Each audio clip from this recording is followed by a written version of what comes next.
Good evening students. ये हमारा 5th session है परसेंटेज का। पिछले 4 सेशन में आपका होमवर्क था कि जितने भी कॉन्सेप्ट्स हमने करे डिस्कस उनका एक रिवीजन करना, उसके अलावा क्वेश्चंस वगैरह जो स्टडी मटेरियल आपको यहाँ से मिला है उस स्टडी मटेरियल से बुक से क्वेश्चंस को सॉल्व करना।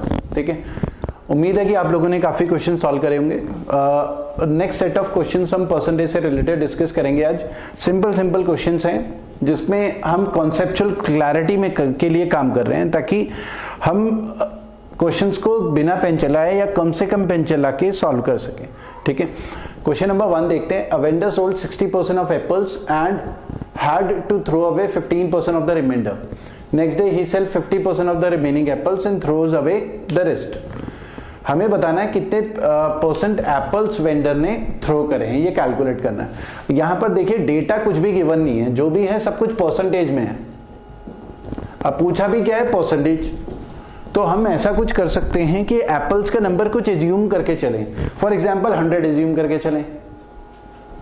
मान लो कि वेंडर के पास 100 एप्पल्स थे, उसने 60 एप्पल्स बेचे, तो उसके बाद रिमेनिंग कितने रह गए? 40। वेंडर के पास 100 एप्पल थे, 60% उसने बेचे। 100 का 60% 60 होता है, तो उसके बाद रिमेनिंग कितने रह गए? ठीक है, 40। फिर had to throw away 15% of remainder. ये जो रिमाइंडर है, अब ध्यान देने वाली बात यह है कि 15% किसका? रिमाइंडर का। इसका 15%, ये बेसिकली सक्सेसिव डिक्रीज हो रहा है। ठीक है, इसका 15% थ्रो कर दिए, तो थ्रो कितने करें? इसका 10% कितना है? 4। तो 15% कितना होगा? 6। ठीक है, तो थ्रो करे 6, तो यहां पर कितने रह गए उसके बाद? 34। ठीक है, अब ये अब नया रिमाइंडर है। नेक्स्ट डे ही सेल्स 50% ऑफ रिमेनिंग। अब जो न्यू रिमेनिंग है वो है ये, इसका 50% वो फिर थ्रो कर रहा है। इसका 50% मतलब 17 उसने थ्रो कर दिए, तो उसके बाद रिमेनिंग कितने रह गए? फाइनली 17 रह गए। ठीक है, अब पूछा क्या है? What was the percentage of apple does the vendor throw. Vendor ने कितने एप्पल थ्रो करे? तो वेंडर ने टोटल एप्पल कितने थ्रो करे? 17 + 6 23।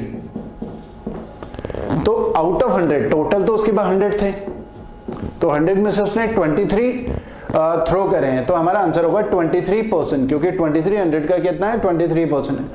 तो कोशिश ये कर सकते हैं स्टूडेंट्स, कम से कम पेन चलाएं। क्वेश्चन को मेंटली करने की कोशिश करें कि इनिशियली 100 थे, मान के चला 60%, तो 40 रह गए। ठीक है, फिर इसमें से 6 और 34, फिर 34 का 17, तो पहले यहाँ पर 17 थ्रो करें, यहाँ पर 6 23। हम कम से कम पेन चला कर, क्योंकि ये जो फ्लो चार्ट है ये मैंने केवल आपको अपना जो मैसेज है वो कन्वे करने के लिए ये पूरा फ्लो चार्ट बनाया। तो कम से कम पेन चलाकर हम आंसर कैलकुलेट कर सकते हैं। तो ये था क्वेश्चन नंबर 1।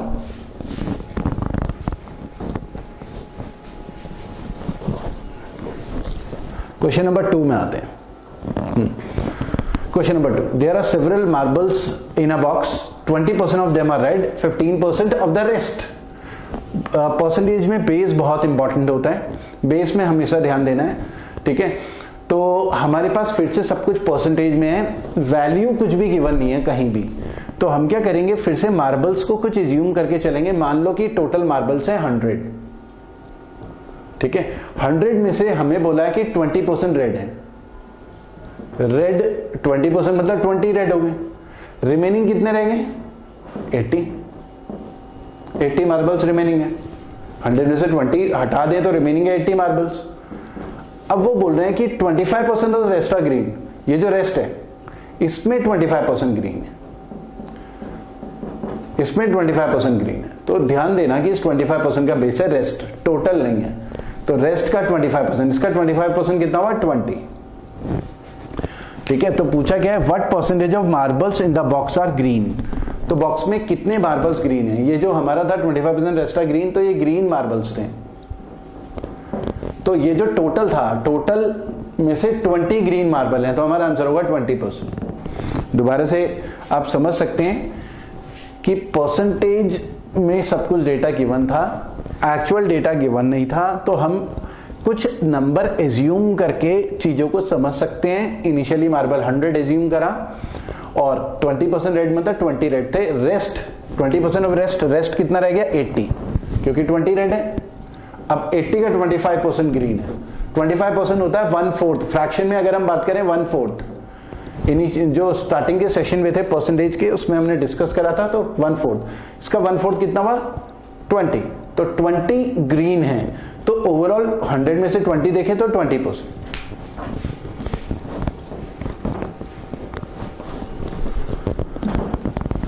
हम नेक्स्ट क्वेश्चन में आते हैं, question number 3। Sum of 817 is divided among ABC such that A receives 25% more than B and B receives 25% less than C। अब देखिए, हमें परसेंटेज क्या होता है, नंबर्स के बीच का रिलेशन होता है, ठीक है।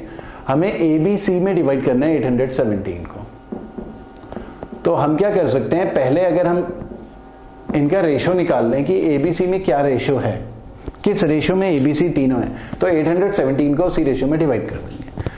और परसेंटेज और रेशो दोनों को कन्वर्ट किया जा सकता है, परसेंटेज को रेशो में, रेशो को परसेंटेज में, ठीक है। तो एग्जांपल लेते हैं, अगर हमारे पास गिवन है कि for example A is 20% more than B, तो A और B का रेशो कितना होगा, A और B का रेशो कितना होगा, ये परसेंटेज क्या है, A और B का रिलेशन है, रेशो भी क्या है, A और B का रिलेशन, तो हम रेशो आसानी से निकाल सकते हैं। अगर हम एज्यूम करके चलें B 100 होता है तो 20% मोर, तो इसका 20% हुआ 20, ये होगा 120, और इनका रेशो निकालें 120:100 कैंसिल करें तो ये रेशो हो गया 6:5। तो A is 20% more than B का मतलब हो गया A is to B 6:5 है। या अगर हमें बोला है A is 25% less than B, ठीक है, तो अगर ये 100 होगा तो ये 75 होगा, और कैंसिल करें तो 3:4, तो A और B का रेशो हो गया 3:4। और ये जरूरी नहीं कि 100 ही लेना है, तुम कोई भी नंबर ले सकते हो। अगर मैं 40 भी ले सकता था, इसको 40 ले लेता मैं, 25% लेस, 40 का 25% होता है 10 लेस, तो ये 30 हो जाता, रेशो वही आएगा 3:4। जैसे यहाँ पर 20% मोर है, इसको 30 भी ले सकता था मैं, 20% मोर मतलब इसका 20%, 10% है 3, 20% है 6, तो 6 मोर 36, कैंसिल करता वही आता 6:5। तुम कुछ भी एज्यूम करोगे रिलेशन, क्योंकि परसेंटेज और रेशो रिलेशंस बिटवीन नंबर होता है, तो हम परसेंटेज को रेशो में कन्वर्ट कर सकते हैं, रेशो से परसेंटेज में कन्वर्ट कर सकते हैं इजीली, ठीक है। तो हम जो है इस क्वेश्चन में ये जो A और B का, क्योंकि पहले A और B का रिलेशन बता रहा है, तो A और B का रिलेशन हम निकाल सकते हैं इजीली। जैसे हमें बोला है A, B और C, हमें यहां पर बोला है कि A B से 25% मोर है, बेस ये है इस 25% का, B receives 25% less than C, इस 25% का बेस ये है, ठीक है।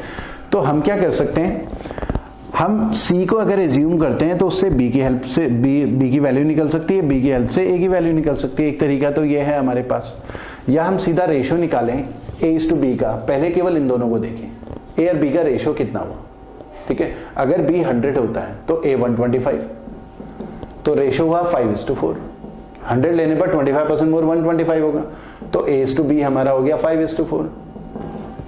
और अब B/C को देखें, आप इसको भूल जाएं, यहां से यहां पर ये 100 होता है तो 25% लेस मतलब 75, तो रेशो होगा B और C का 3:4, ठीक है। पहले इसको भूल जाओ, केवल इनका देखो, तो इनका रेशो 5:4, अब इसको भूल जाओ तो B और C में रिलेशन बना 3:4, ठीक है। अब दोनों रेशो को जब हमें कंबाइन करना है, ABC का कंबाइन का रेशो, तो B यहां पर 4 है, B यहां पर 3 है, तो कॉमन वाली जो वैल्यू है वो इक्वल होनी चाहिए। 3 और 4 का एलसीएम हुआ 12, यहाँ 3 की मल्टीप्लाई करेंगे या 4 की मल्टीप्लाई, ताकि कॉमन वैल्यू इक्वल हो सके। तो ये कितना हो जाएगा 15:12, और ये कितना हो जाएगा 12:16, तो कॉमन वैल्यू दोनों जगह इक्वल होगी। A 15 है, B दोनों जगह 12 हो गया, और C 16 हो गया, तो तीनों का रेशियो हमारा कितना हो गया 15, 12 और 16। लास्ट क्लास में हमने डिस्कस भी करा था, रेशियो में डिवाइड करना हो किसी नंबर को तो हम कम से कम पेन चला के, ये कितना हुआ 43 से कैंसिल करें तो कितना हुआ 19 की तीनों से मल्टीप्लाई कर देंगे, और हमें बताना है A का शेयर, तो 19 इंटू 15 करना है, 19 इंटू 15 हमारा हो जाएगा 285, तो हमारा आंसर होगा 285, ठीक है। काफी कम पेन चला के आंसर निकल सकता है, क्योंकि ये सारी चीजें मैंने तुम्हें केवल कॉन्सेप्ट्स बताए हैं जिसके कॉन्सेप्ट्स क्लियर होंगे। ठीक है, जैसे अभी हमने डिस्कस करा, ऐसा क्वेश्चन अब दोबारा आपके सामने आता है तो आप जल्दी कर सकते हैं सॉल्व। कैसे? क्योंकि A is 25% more than B, तो समझ में आता है कि B अगर 100 होगा तो A 125, तो A और B का रेशियो तो यहीं पर समझ में आ रहा है 5:4, कम से कम पेन चला के। C अगर 100 होगा तो A 75, तो यहीं पर बिना पेन चला समझ में आ रहा है कि 3:4, और ये B को इक्वल करना है तो यहाँ 3 की मल्टीप्लाई, यहाँ 4 की मल्टीप्लाई, तो ये 15 हो जाएगा और ये 12 हो जाएगा दोनों जगह, और 16, तो डायरेक्ट रेशियो आ रहा है। तो ये सारी चीजें मैंने केवल जो कॉन्सेप्ट्स हैं वो तुम तक पहुंच जाए, कम्युनिकेट हो जाए, इसलिए ये सारी चीजें करी ताकि तुम्हें समझ में आ जाए। ठीक है, तो ऐसे जितने भी क्वेश्चंस हैं, परसेंटेज को आप रेशियो में कन्वर्ट कर सकते हैं और रेशियो को परसेंटेज में कन्वर्ट कर सकते हैं। ठीक है, तो ये तो था क्वेश्चन नंबर 3।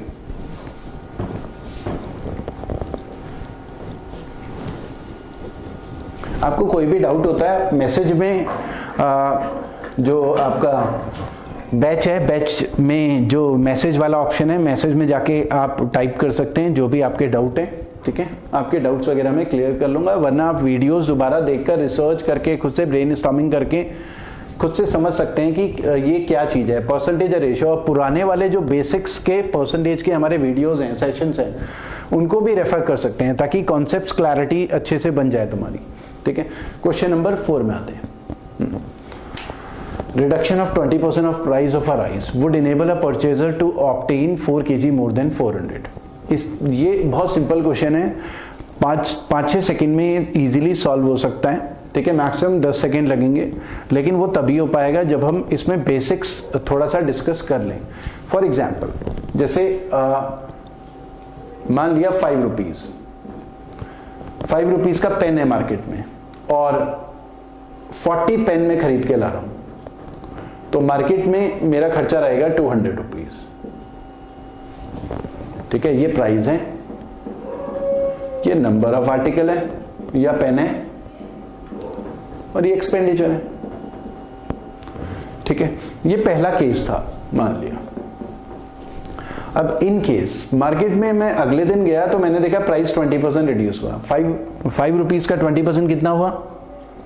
1 रुपी, तो प्राइस अब कितना हो जाएगा? 4 रुपीज। 20% रिड्यूस का मतलब 1 रुपी रिड्यूस, तो 4 रुपीज हो जाएगा। अब अगर मेरा एक्सपेंडिचर सेकंड केस में 200 रुपीज ही है, तो 4 रुपीज के हिसाब से 200 में 50 पेन आएंगे, 10 मोर पेन, 10 मोर पेन। ठीक है, अब ये तो मैंने एक प्रैक्टिकल एग्जांपल लिया कि first case second case, price reduce हुआ तो ज्यादा पेन, एक्स्ट्रा आर्टिकल हम खरीद सकते हैं। लेकिन बाय चांस एग्जाम में, जैसे यहां पर क्वेश्चन है, एग्जाम में हमारे पास नॉर्मली ये गिवन नहीं होगा। इसे अच्छा, इसे हम बोलते हैं ओरिजिनल प्राइस। ठीक है, और इसे हम बोलते हैं रिड्यूस्ड प्राइस।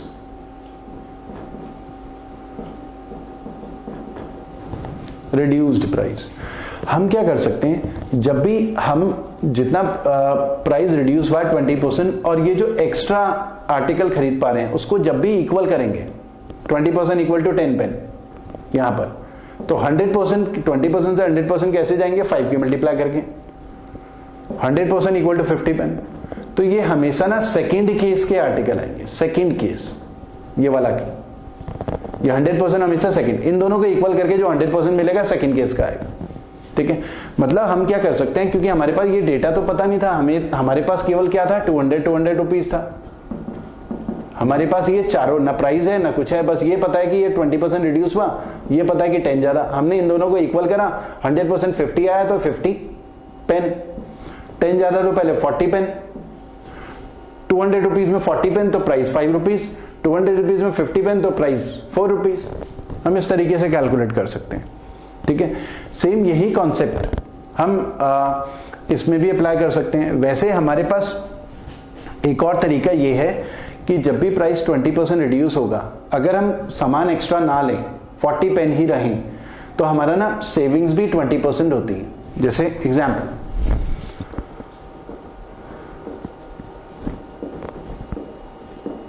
प्राइस 20% रिड्यूस हुआ 4 रुपीज, और 40 और 40 तो 160 रुपीज। तो सेविंग्स भी 20% रहती है। इस 20% सेविंग्स की वजह से ही 10 एक्स्ट्रा आता है। ठीक है, इस कॉन्सेप्ट को भी हम अप्लाई कर सकते हैं। किस तरीके से, वो आगे क्वेश्चन में देखते हैं। ठीक है, सबसे पहले पूरा ये जो हमने पहला कॉन्सेप्ट डिस्कस करा उससे सॉल्व करते हैं। देखो यहां पर जो अभी हमने कॉन्सेप्ट डिस्कस करा वही expenditure equal to price into consumption. ठीक है, और यहां पर दो केस हैं, हमें दोनों के ही रेट नहीं पता, बस ये पता है कि यहां पर 20% रिडक्शन हुआ है। थोड़ा बड़ा लिखता हूं ताकि एक क्लैरिटी बनी रहे। 20% रिडक्शन हुआ है प्राइस में, और यहां पर 4 kg मोर,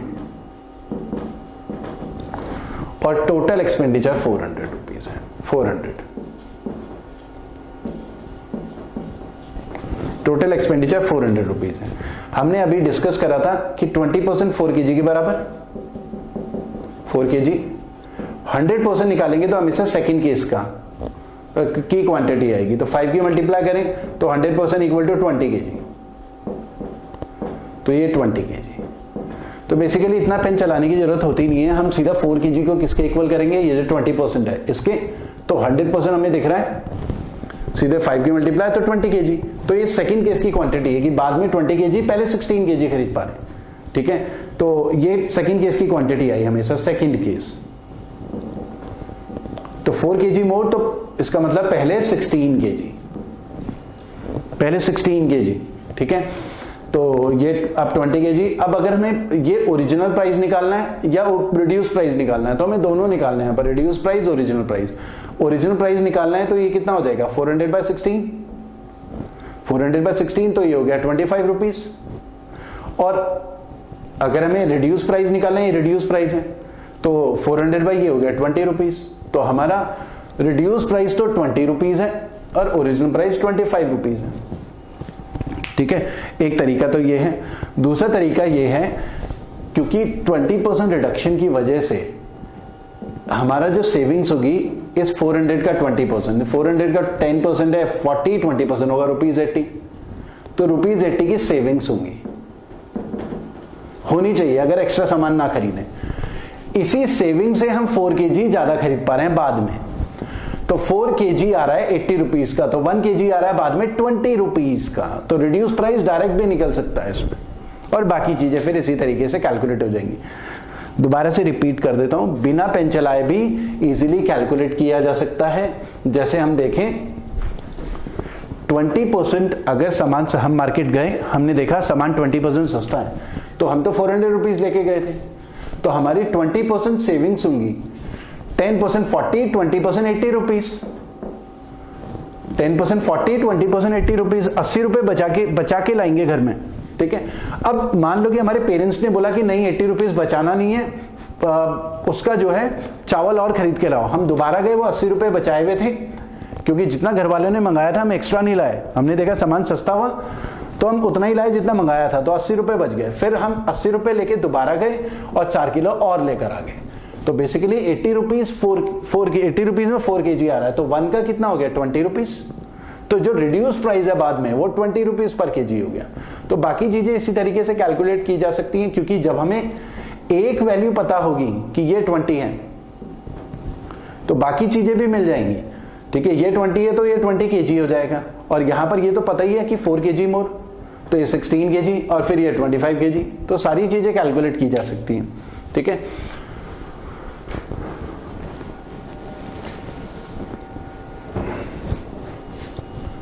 नेक्स्ट क्वेश्चन में आते हैं students. Single discount equivalent to discount series. Last जो सेशन था हमारा परसेंटेज का, कॉन्सेप्ट हमने करे थे डिस्कस, तो सक्सेसिव डिस्काउंट वगैरह हमने डिस्कस करा था। तो पहले 50% डिस्काउंट, फिर 20% डिस्काउंट, फिर 10% डिस्काउंट। तो फॉर्मूला लगा सकते हैं पहले इन दोनों में, x + y + xy/100 एक फॉर्मूला हमने करा था। तो -50 - 20 -+ 50 × 20/100, तो ये हो गया -70 + 10, तो -60। तो रिजल्ट आया 60% डिस्काउंट, रिजल्ट आया 60। अब 60 या 10 का लगाएंगे, -60 - 10 - -+ 60 × 10/100, -70 प्लस 6 -64% डिस्काउंट। तो इन तीनों के इक्विवेलेंट एक सिंगल डिस्काउंट होगा 64% डिस्काउंट। तीनों के इक्विवेलेंट एक सिंगल डिस्काउंट 64% डिस्काउंट। ठीक है, प्रैक्टिकली भी समझ सकते हैं। मान लो कि कोई एमआरपी है 100 रुपीज, पहले 50% डिस्काउंट 50 रुपीज रह जाएगा, फिर 20% डिस्काउंट लगाएं 50% में। ठीक है, 10 रुपीज का डिस्काउंट हो जाएगा, 50 रुपीज का 20% 10 रुपीज है तो 40 रुपीज, फिर 40 रुपीज में 10% डिस्काउंट लगाएं 4 रुपीज हो जाएगा, 40 रुपीज का 10% 4 रुपीज, तो 36 रुपीज प्रोडक्ट की कीमत हो जाएगी। तो 100 से यहां से देखें तो 64% डिस्काउंट हो गया। ठीक है, प्रैक्टिकली अगर हम इस तरीके से समझें। क्वेश्चन नंबर 6 में आते हैं। Length and breadth of a rectangle are increased by x% and 20% respectively. This results in an increase of 50%. ये हमने लास्ट सेशन में करा था डिस्कस। इसमें x% चेंज है, इसमें 20% चेंज है और रिजल्ट में 50% है। तो फॉर्मूला इसमें क्या लगता है, x plus Y plus X Y by 100, x plus 20 plus X into 20 by 100 equal to इनका रिजल्ट किसके बराबर है 50 के, क्योंकि इन दोनों का combined x plus Y plus X Y by 100 से फॉर्मूला लगा के रिजल्ट का हम निकाल सकते हैं। तो ये x को यहीं रहने देते हैं, 20 इधर चला जाएगा। ठीक है, ये क्या रह जाएगा, x plus X by 5 equal to 20 इधर माइनस में चला जाएगा, 30 हो जाएगा। ये 6x upon 5 equal to 30, x equal to 25%, x equal to 25%। तो इसका आंसर है 25%। ठीक है, तो स्टूडेंट्स इतना ही करते हैं इस सेशन में। फिर नेक्स्ट परसेंटेज के सेशन में एक दो और क्वेश्चंस हैं परसेंटेज के, वो डिस्कस करेंगे और फिर प्रॉफिट लॉस उसी सेशन में प्रॉफिट लॉस स्टार्ट करेंगे। ठीक है, कॉस्ट प्राइस सेलिंग प्राइस से रिलेटेड क्वेश्चंस। इस बीच आपका होमवर्क है कि आप परसेंटेज के जितने भी क्वेश्चंस आपको बुक में मिलते हैं वो सारे के सारे कंप्लीट करें। ठीक है, ओके, थैंक यू स्टूडेंट्स।